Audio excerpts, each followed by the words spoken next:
अस्सलाम वालेकुम ख़ातिन हज़रात, मैं हूँ इसरार अहमद कसाना। आज बहुत ही दिल-ख़राश 2 वाक़यात के ऊपर बात करनी है और वो दोनों भारत से मुताल्लिक़ हैं। और आपको मालूम है कि बाबरी मस्जिद का केस जो चल रहा था सीबीआई के तहत, उसका आज फ़ैसला आ गया है।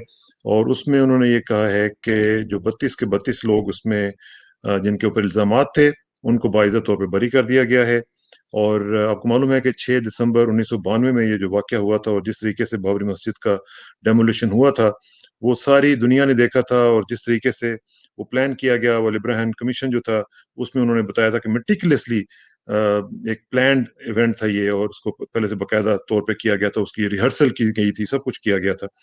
तो इसका आज ज़रा तजिया करते हैं। और साथ-साथ दूसरा इश्यू जो है वो यूपी में ही, जो कि लार्जेस्ट स्टेट है इंडिया की, वहाँ पे एक खातून के साथ ज़्यादती हुई है और फिर उसको रात गए बहुत ही तकरीबन 2:30 बजे के करीब उसका फ्यूनरल भी कर दिया गया, क्रीमेट कर दिया गया और उसकी फैमिली को भी नहीं उसमें इन्वॉल्व किया गया।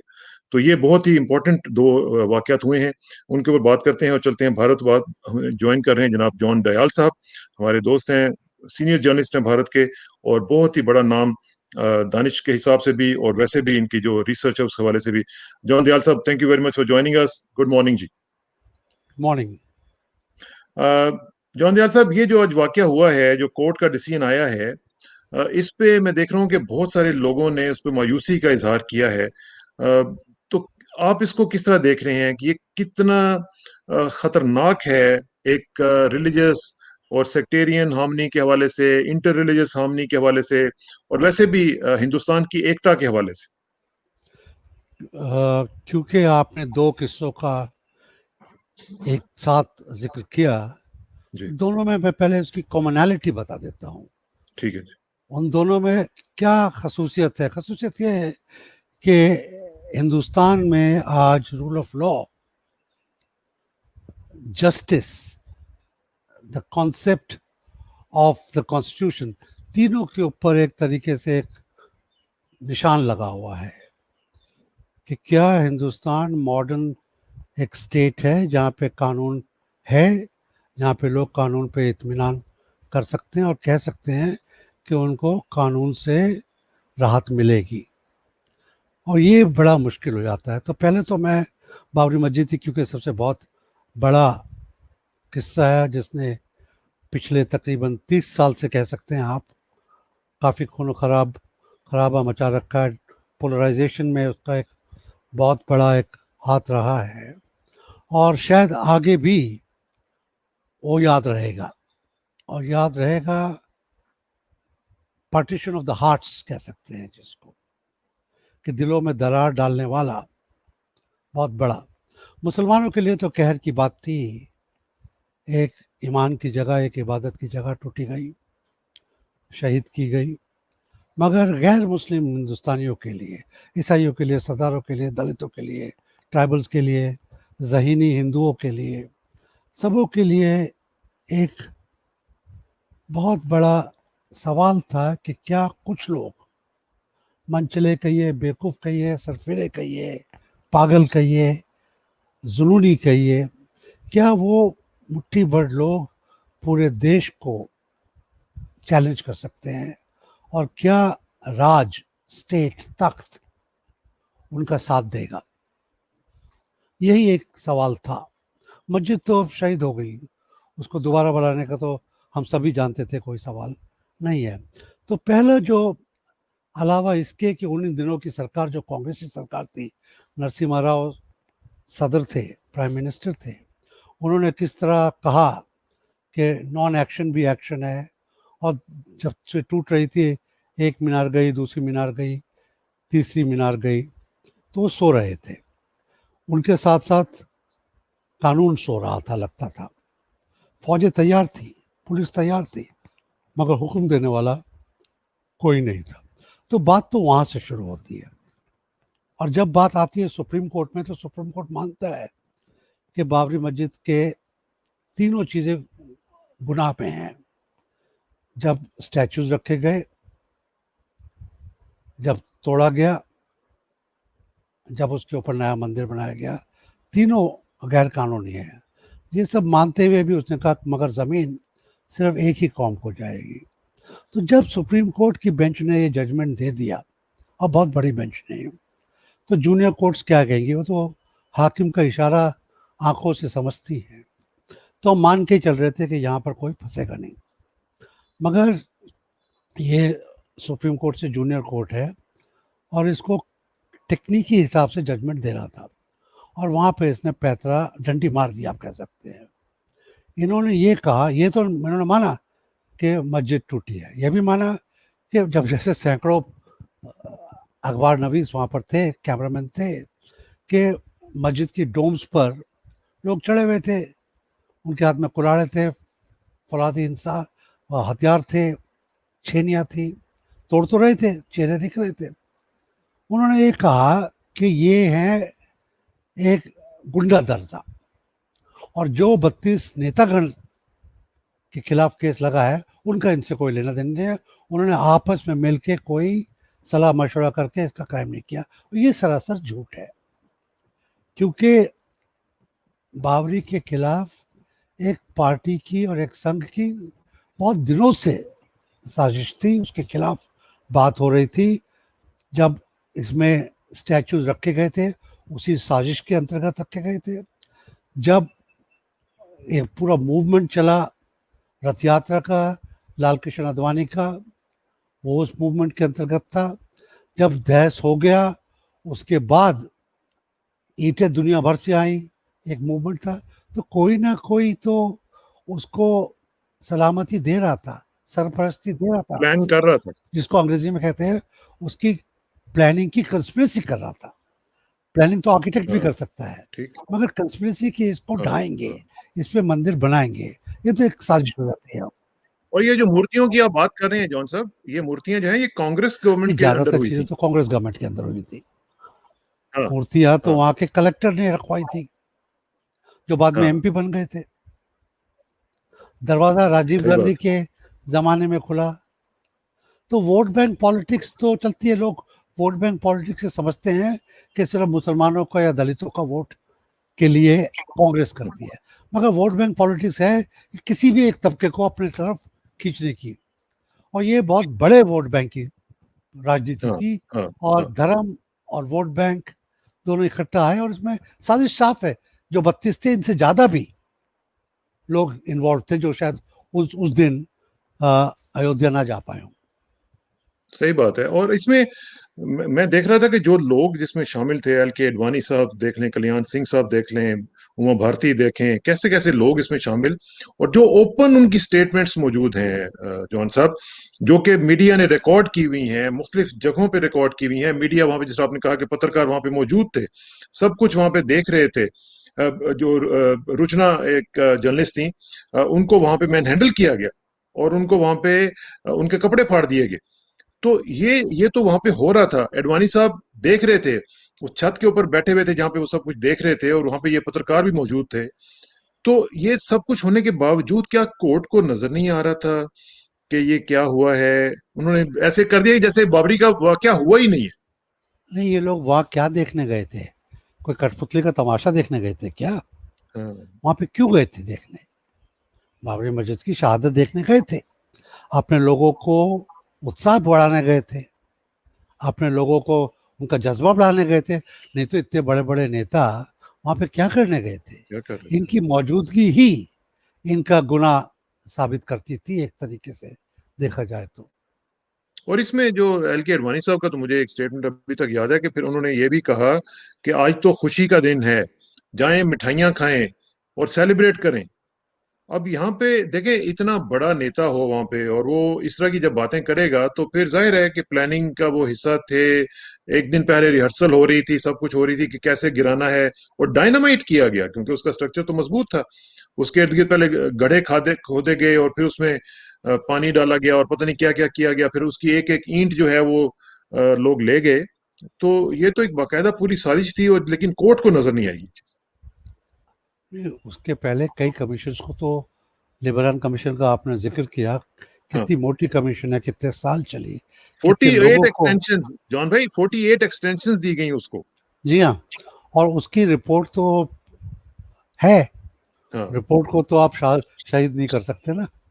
उसमें साफ है किसने क्या कहा, कब कहा, क्या किया, कब किया। और उनके अल्फाज ये हैं, उनके ये अल्फाज हैं कि great painstaking preparation and pre planning.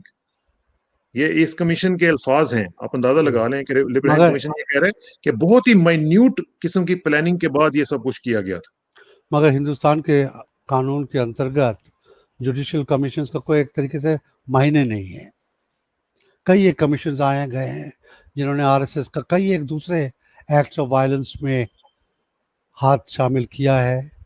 सरदारों के वायलेंस में, और लोगों के वायलेंस में भी और लोगों का हाथ हुआ है। मगर जुडिशियल कमीशंस में जो गवाहियाँ होती हैं और जुडिशियल कमीशंस की रिपोर्ट खुद जब कानून का सज़ा देने की बात आती है तो एक तरीके से बेमायने हो जाता है। ये जो इवन वाजपेयी साहब का जो दौर था, 1998 से 2004 तक का भी, उसमें भी हमने देखा कि इस केस को डैमेज किया गया, मुख्तलिफ तरीकों से डैमेज किया गया, मुख्तलिफ उसमें सब कुछ किया गया। तो क्या आप समझते हैं कि आज का जो फैसला है उसको देख के हम ये कह सकते हैं कि कोर्ट जो है वो पार्टिजन था, कोर्ट कॉम्प्रोमाइज हो गया, कोर्ट ने देखा कि जो हुक्मरान है, रूलर्स हैं, उनकी क्या इस वक्त सोच है, उसके मुताबिक फैसले दिया जाए? नहीं, अगर कोर्ट ने ये भी सोचा, अगर कोर्ट मजबूर है तो वो भी ठीक बात तो नहीं है ना। हाँ, हाँ, क्योंकि हिंदुस्तान के कानून के कॉन्स्टिट्यूशन के तहत पार्लियामेंट, एग्जीक्यूटिव, जुडिशरी बराबर की चीज़ें हैं, एक दूसरे पे निगाह रखती हैं, एक दूसरे की गलती सुधारने का काम करती हैं। और जुडिशरी और खासकर सुप्रीम कोर्ट की कॉन्स्टिट्यूशन बेंच तो एक तरीके से सबसे ऊपर है, क्योंकि वो देखती है कि कोई अपनी हद को ज़्यादा तो नहीं, लान तो नहीं रहा है, कोई कानून तोड़ तो नहीं रहा है। तो जब जुडिशरी अपने आप को मजबूर समझेगी, जब जुडिशरी हाकिम की आंख में देखेगी कि क्या इशारा है, तो फिर कानून कहाँ गया, फिर तो कानून ताक में रखा गया। हाँ, कानून वाकई ताक में रखा गया। अच्छा, ये जो सीबीआई का मामला है, मुझे तो ये भी लगता है कि जैसे सीबीआई ने सही तरह प्रोसिक्यूशन ही नहीं की है, उन्होंने प्रेजेंट ही नहीं किया केस इस तरह का कि जिसके ऊपर कोई अच्छा फैसला भी किया जा सकता। तो क्या आप सीबीआई से आप एक्सपेक्ट करते हैं कि वो अपील में जाएंगे? सीबीआई किसी ज़माने में जब बना था तो शायद इन्वेस्टिगेटिंग एजेंसी था। हम्म, उसके बाद हाकिम और दूसरे हाकिम खुद ही कहते गए कि ये केस पैरेट है। सीबीआई, एनफोर्समेंट डायरेक्टरेट, ये जो स्टेट की एजेंसीज हैं, ये टोटली पॉलिटिसाइज हो गई हैं। इनका काम रह गया है कि कानून की हिफाजत करना नहीं, कानून की मदद करना नहीं। इनका काम है कि राजा रईस क्या मांगता है हमसे, और जो वो मांगता है उसको वो देना, चाहे इसमें ईमानदार फंसे, चाहे गुनाहगार निकल जाए। सीबीआई को कोई खास फर्क पड़ता नहीं है। आज की तारीख में भी सीबीआई उन लोगों के पीछे है जिनका किसी और जुर्म से कोई लेना देना नहीं है, और उन लोगों को एकदम उनके आंख मीच ली है जो उसकी आंखों के सामने गुनाह कर रहे हैं। तो सीबीआई से तो मैं कुछ एक्सपेक्ट करता ही नहीं हूँ, तो मायूस होने का तो खैर फिर सवाल ही नहीं आता। लेकिन कम से कम थोड़ी सी एक सेम्बलेंस ऑफ लेजिटिमेसी को देखने के लिए, कोई थोड़ा सा, एक जो एक दिखावे के लिए ही सही, तो आप समझते हैं कि ये अपील में नहीं जाएंगे और कोई आपको उससे उम्मीद कोई नहीं मेरा ख्याल है आज की तारीख में हाकिमों के सामने, कचहरियों के सामने, और शायद हिंदू और मुसलमान लोगों के सामने भी जो एक मेन मुद्दा है कि किस तरीके से शांति रखी जाए, अमन रखा है? जाए, और उसके रखने के लिए अपने अपनी वजह से जो भी सेक्रीफाइस देना मांगता है, कानून की सेक्रीफाइस, अपने गुस्से की सेक्रीफाइस, हम लोग सिविल सोसाइटी के लिए अपनी मायूसी की सेक्रीफाइस, लगता है कि सबों ने कह दिया है कि अमन चाहिए, चाहे वो कब्रिस्तान का अमन क्यों ना हो। Very sad, very sad. अच्छा, इसमें मैं एक और चीज देख रहा था कि अब सुप्रीम कोर्ट को देखें कि सुप्रीम कोर्ट ने नवंबर में पिछले साल फैसला किया कि जनाब ये जो यहाँ पे मंदिर बनेगा और जमीन दे दी गई। अब उसमें सुप्रीम कोर्ट के पास 370 को, 35A को देखने के लिए तो टाइम बिल्कुल नहीं है, लेकिन इस चीज को बड़ा ही जल्दी जल्दी प्रोसेस किया गया, बड़ी जल्दी उसको देख के सारी शवाहिद वगैरह देख के फैसला कर दिया गया। तो ये क्या सिलेक्टिव मोरालिटी थी या क्या था ये? क्या कहूँ, हमारा खुद का केस सुप्रीम कोर्ट में 10 साल से पड़ा हुआ है। कॉन्स्टिट्यूशन बेंच अब चालू ही नहीं की गई है। सुप्रीम कोर्ट क्यों करता है, क्या करता है? चीफ जस्टिस बाकी जजेस से सलाह करते भी है नहीं कि अपनी मर्जी से करते हैं। पिछला chief justice member of parliament बन गया। मैंने कहा कि जब मौका आ जाता है कि क्या सही है, क्या तकदीर वाला है, क्या तदबीर वाला है, जब वो मानना ही नहीं है तो कोई भी बहाना चलेगा।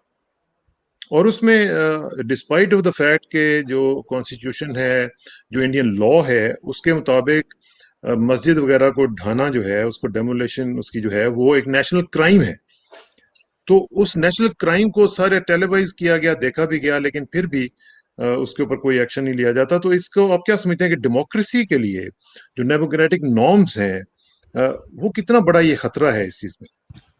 गैर कानूनी ढंग से तो किसी गरीब की झुग्गी झोपड़ी को गिराना भी जुर्म है। एब्सोल्युटली। और ये तो 500 साल पुराना स्ट्रक्चर था, बिल्डिंग थी, मस्जिद थी।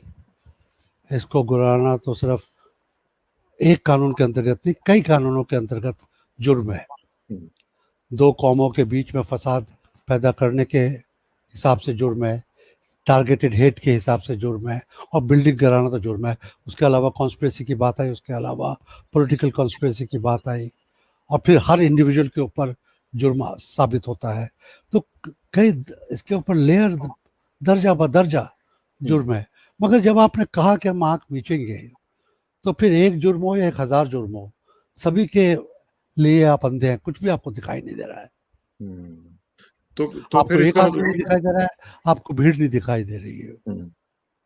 तो आप क्या समझते हैं कि आज का जो फैसला है, उसकी बुनियाद उस सुप्रीम कोर्ट के फैसले ने रख दी थी, जो उन्होंने कह दिया था कि जी ये मंदिर बनेगा और ये इसकी जो प्रॉपर्टी है ये उनके हाथ में जाएगी, मुसलमानों का इसके साथ कोई ताल्लुक नहीं होगा। तो वो बुनियाद रख दी गई थी जिसकी बुनियाद के ऊपर आज ये फैसला हुआ और उसमें उन्होंने लोगों को बरी कर दिया।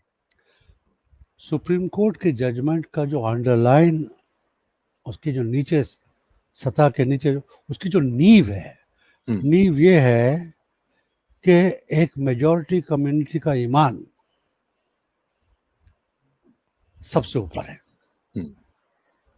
और उसके लिए, उस ईमान के लिए, उनकी बिलीफ के लिए, फिर बाकी सब चीज़ें एक तरीके से ईंट पे ईंट रखी जा सकती है ठीक तरीके से। हम्म।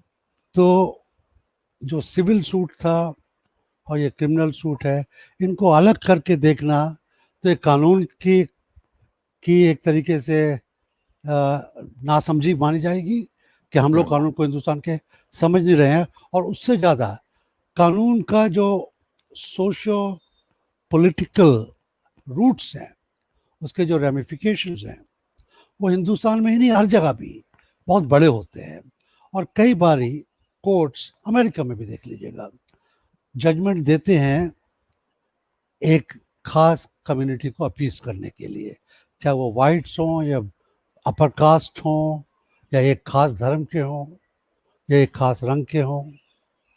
तो वो जो चीज़ आ गई है कानून में एक तरीके से कि कानून अंधा है। हम्म। कानून अंधा नहीं है, कानून बहुत खूब अच्छी तरीके से देख के, और जो वो समझता है माफिक, जो वो समझता है कि ठीक है, कानून ही ठीक नहीं है, हम्म। उसकी नज़र में ठीक है, होना चाहिए, वही करता हाँ। है। और ये सिर्फ इसी में नहीं, बहुत छोटी छोटी चीज़ों में हम देख रहे हैं। हम्म। तो ये जो आपकी एक स्ट्रगल है, ओवर द इयर्स आपने एक स्ट्रगल की है जॉन साहब, और आपने बहुत ज्यादा स्ट्रगल किया। नॉर्मली लोग इस तरह करते नहीं है जिस तरह आपने की है। आपकी उस स्ट्रगल के बाद अगर आप फील करते हैं आज के दिन, तो आप क्या समझते हैं कि ये जो आज का फैसला है, ये भारत की आत्मा के ऊपर हमला है? भारत की जो एक जो आइडिया ऑफ इंडिया था, आज वो खत्म हो गया। लोगों की जो उम्मीदें थी, जो इच्छा थी, वो भी खत्म हो गई।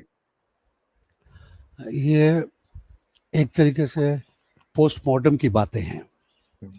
पोस्टमार्टम लाश को तो कभी जिंदा करता नहीं है, मगर ये ज़रूरी साबित कर देता है कि जो शख्स था क्यों मारा, कैसे मारा, किसने मारा, और उससे हम क्या सबक लेते हैं। तो सुप्रीम कोर्ट की सिविल जजमेंट से इस क्रिमिनल कोर्ट की, सीबीआई स्पेशल कोर्ट की क्रिमिनल जस्टिस जजमेंट से हम क्या सबक लेते हैं, उस सबक से आगे के कानून क्या पक्के हो सकते हैं, जमहूरियत पक्की हो सकती है, सेक्युलरिज्म पक्का हो सकता है, सातों कौमें इकट्ठी रह सकती हैं, उनको इकट्ठे रहने के लिए क्या कानून लाने पड़ेंगे, क्या उनके बीच में लाइनें खींचनी पड़ेंगी, क्या उनको इकट्ठा करने के लिए क्या बैंड्स बनाने पड़ेंगे, किस तरीके के बॉन्ड्स बढ़ाने पड़ेंगे, उसके लिए ज़रूर सबक मिलता है। और जो हम लोगों की स्ट्रगल है, वो स्ट्रगल है कि आने वाली कौमें अमन से रहें, आने वाली कौमें फिर खून खराबा ना देखे। ये बाबरी मस्जिद ने टूटने से पहले भी बहुत खून खराबा देखा है। अदवानी की यात्रा जहाँ जहाँ गई, लाशों के ढेर उसके पहिए के निशानों के ऊपर बिस्ते चले गए। वो बाबरी मस्जिद के ढहने से पहले की बात है। बाबरी मस्जिद के ढहने में तो खून खराबा हुआ, उसके ढहने के बाद फिर बम ब्लास्ट हुए, फिर उसकी ईंटें आने लगी, मंदिर बनाओ का आने लगा, फिर गुजरात का वायलेंस हो 2002। तो ये जो सब रहा, उम्मीद है, दुआ है, कोशिश रहेगी कि दोबारा ना हो। शायद हम फिर फेल हो जाएं, शायद फिर उफान आए, समुद्र है, शायद फिर हाँ उफान आए, मगर कोशिश तो हम करेंगे, इंसान है हम।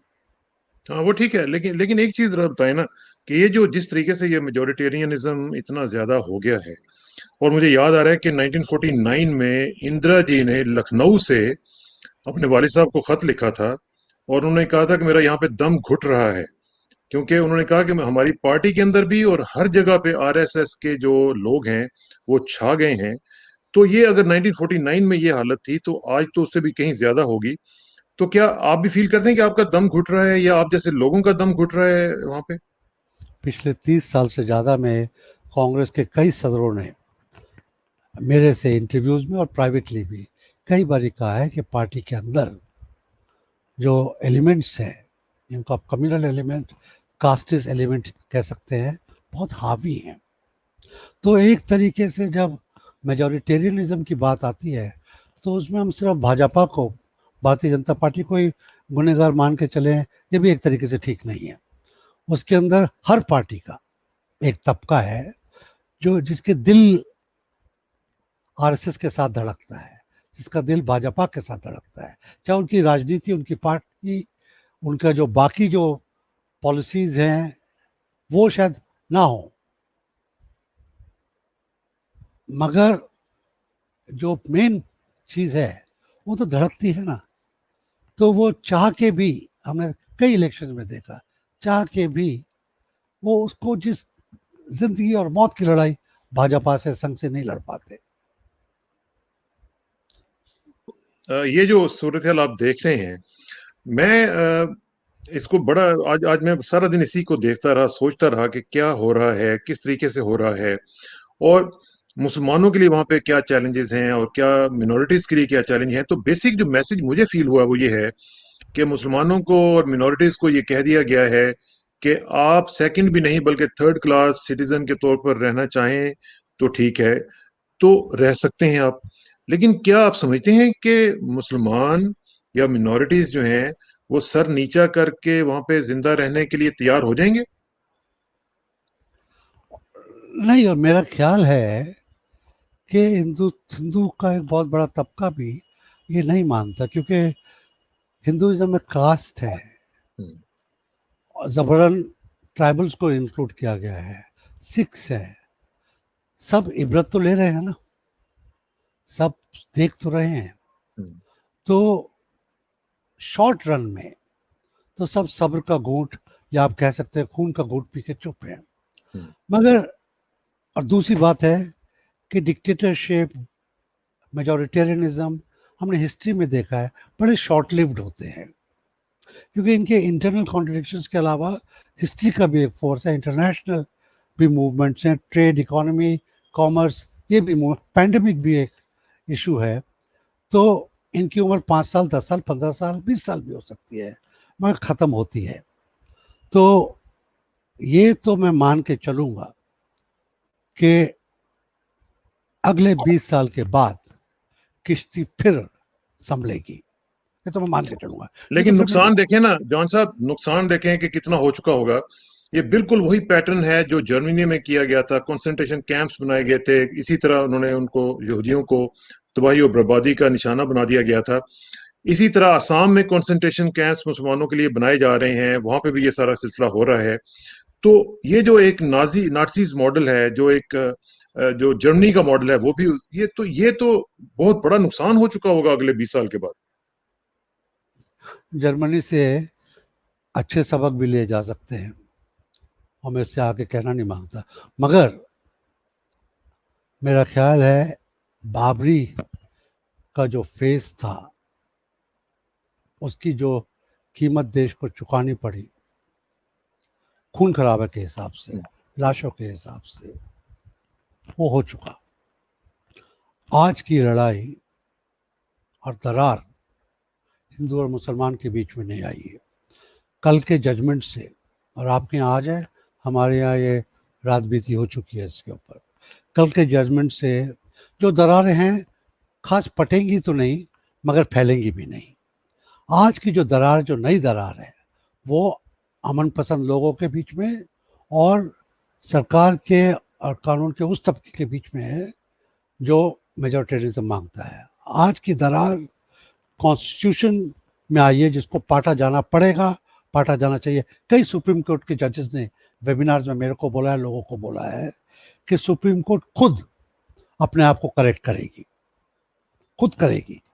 उन्होंने बोला है, जॉन आप विश्वास रखिए, जो दौर जा रहा है, कल के परसों के जो चीफ जस्टिस थे, आज के भी जो चीफ जस्टिस थे, कल नहीं रहेंगे, और फिर एक नई फसल आएगी।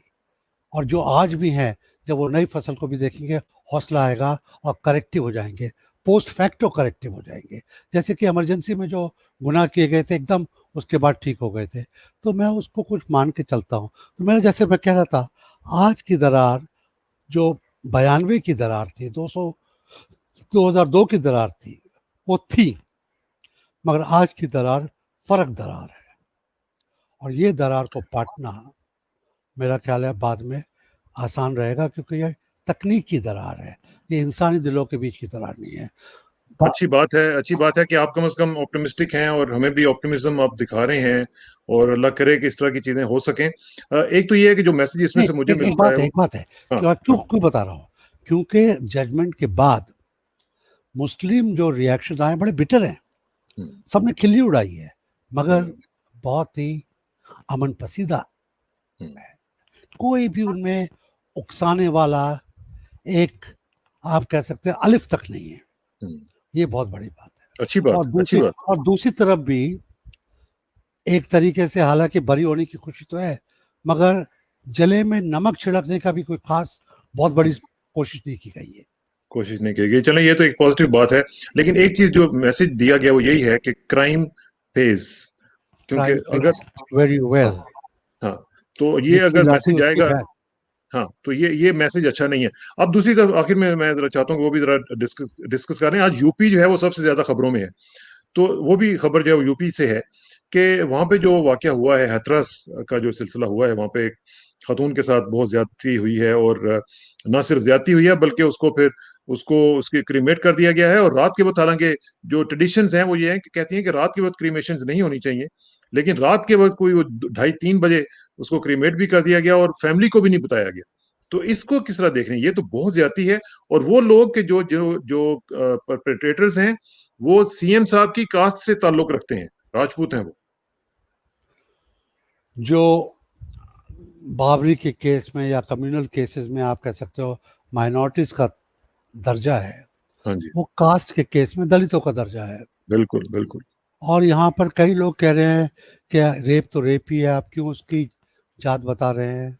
जात बताना बहुत ज़रूरी है, क्योंकि ट्रेडिशनली दलित समाज को एक तरीके से कहा जाता है कि उनको एक्सप्लॉइट कर लो, कोई बात नहीं है, कोई गुनाह नहीं है, कोई जुर्म नहीं है, और गरीब की जोरू सबकी भाभी तो हिंदुस्तान में कहावत है ही। मगर कानून की निगाह में दलित के ऊपर चाहे चोट हो या गाली हो या रेप हो, डबल क्राइम है, डबल क्राइम है। एक तो नॉर्मल क्राइम तो है ही, उसको नॉर्मल भी कहना बड़ा अजीब सा लग रहा है, मगर दलित को कास्ट के बेसिस पर एक्सप्लॉइट करना। और यहाँ पर आप देख रहे हैं कि जब से श्री बिष्ट, और मैं उनको योगी कहना ठीक नहीं समझता क्योंकि वो मुख्यमंत्री है, जब बिष्ट की सरकार जब से आई है, उनकी जाति अपने आप को सोच रही है कि हम तो राजा हैं। और यहाँ पर चाहे वो एक ब्राह्मण गुंडे का खून हो गया था या ये भी, तो वहाँ पे भी कास्टिज्म तो पूरा उफान पर है। और इस लड़की के साथ जो हुआ, बेरहमी से हुआ, जो लोग पहले हल्ला मचा रहे थे दूसरे केस में और ठीक मचा रहे थे, अब वो सब चुप हैं।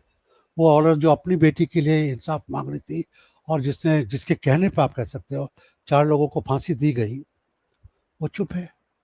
तो ये तो फिर ठीक नहीं है। ये भी उतना ही बड़ा घाव है जितना कोई और घाव हो सकता था। तो सुप्रीमेसी ऑफ लॉ तो फिर ना हुई ना, जिस तरह बाबरी केस में हमने देखा वो भी ना हुआ। ये जो केस है इसमें भी प्राइम मिनिस्टर साहब जो है वो एक ट्वीट कर देते हैं और बरी जिम्मा हो जाते हैं। This is not the way to rule the country. मगर क्योंकि हम कहावतों में बहुत, सुबह से 2-4 कहावतें मैं भी बता चुका हूँ। एक हाँ, हिंदुस्तान की बहुत तीसरी कहावत है, पाकिस्तान की भी, और बहुत पावरफुल कहावत है, गरीब को ना सता गरीब रो देगा, मगर उसका आंसू खुदा ने सुन लिए तो जड़मुड़ हाँ, से खो देगा। ओए होए, सही बात। याद रखेंगे। सही बात है। तो अभी आप समझते हैं कि कुछ ना कुछ बेहतरी के चांसेस हैं, आपको नजर आते हैं कि कहीं कहीं कोई एहसास नजर आता है आपको, कम से कम चलें और कुछ ना हो तो एहसास तो नजर आए। पॉलिटिकल इवोल्यूशन है, ह्यूमन इवोल्यूशन है। हम्म, इतने जोर का सताओ ज्यादा दिन नहीं होता। हिंदुइज्म में खुद ही कहा गया है कि जब जब गुनाह इतना बढ़ जाता है तो प्रभु खुद एक अपने आप एक नया अवतार लेते हैं। हम्म, तो जब हिंदू धर्म में यही कहा गया है तो फिर तो मानना ही पड़ेगा ना। हाँ। तो अल्लाह करे कि जॉन साहब आपकी ये जो ऑप्टिमिस्टिक बात है ये जो नेता हैं उन तक भी बात पहुंच सके, उनको भी पता चल सके कि कुछ लोग इस तरह की भी बातें सोचते हैं। उनको भी थोड़ा सा अपने पॉलिटिकल जो उनकी एक बेनिफिट्स हैं उनसे जरा ऊपर से हट के, ऊपर जरा उठ के सोचना चाहिए कि भाई लोगों के क्या मसाइल हैं, उनको कैसे एक तहफ़्फ़ुज़ का एहसास मिले, मुसलमानों को, मिनॉरिटीज को, कि वहां पे उन्होंने अगर रहना है तो इस तरह तो नहीं रहा जा सकता। इस तरह तो आप किसी भी मिनॉरिटी को इस तरह दबा नहीं सकते। अगर नहीं सोचेंगे तो जो हिस्टोरिकल फेट है सबों की होगी।